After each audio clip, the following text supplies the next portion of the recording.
Les maths avec Ina Ruben. Salut les amis! Aujourd'hui, Anne-Claire, elle va nous montrer un moyen de trouver des multiplications équivalentes. Oh?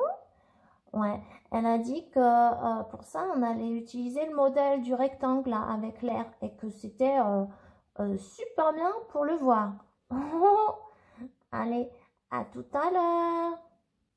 Et commençons avec ce rectangle de dimension 3 et 4 dont l'aire est donné par la multiplication 3 fois 4. Donc l'aire de ce rectangle représente ma multiplication et je vais utiliser ici le fait que le 4 est un nombre pair, donc je sais qu'il est fait de 2, 2, donc c'est 2 fois 2. Donc je remplace chaque 4 par 2, 2 et j'obtiens donc ceci, qui est donc le même rectangle, mais je peux bouger cette partie pour former un nouveau rectangle de dimension 2 et 6. Ces deux rectangles ont la même aire, et donc c'est pour ça que je vais dire que ces multiplications sont équivalentes. Donc le mot équivalent veut dire de même valeur. Les aires, effectivement, sont 12 pour les deux rectangles. Donc les multiplications ont la même valeur, mais ce ne sont pas les mêmes, puisqu'ici c'est 3 fois 4 et ici c'est 6 fois 2. Et donc en mathématiques, puisqu'elles ont la même valeur, je vais écrire 3 fois 4 égale 6 fois 2. Regardons maintenant cet exemple, qui est donc la multiplication 6 fois 5, représentée par le rectangle de dimension 6 et 5. Et ici, je vois qu'en bougeant cette partie ici, j'ai maintenant un rectangle de dimension 3 et 10. Et donc, on a montré ici que 6 fois 5 égale 3 fois 10.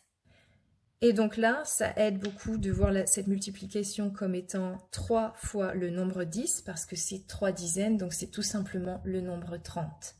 Ce qui va être donc plus facile à calculer que 10 fois 3 en faisant 3 plus 3 plus 3, 10 fois.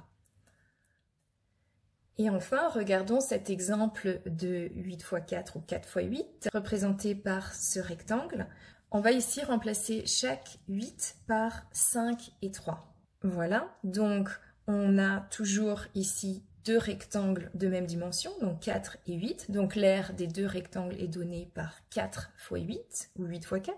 Donc on voit que 4 fois 8, c'est la même chose que 4 fois 5 plus 4 fois 3. Et ça, c'est une autre propriété de la multiplication qu'on appelle la distributivité.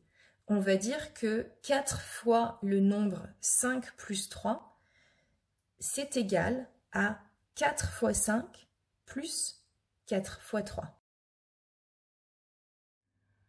Oh ben, c'était intéressant, hein, cette histoire de distributivité.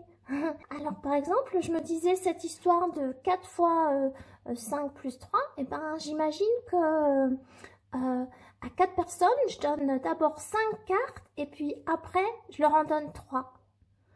Ah oui.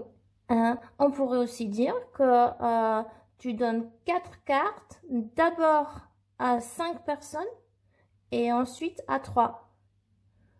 Oh, ah oui, c'est vrai ça. Et dans les deux cas, on aura distribué 32 cartes. Les maths avec Ina Ruben.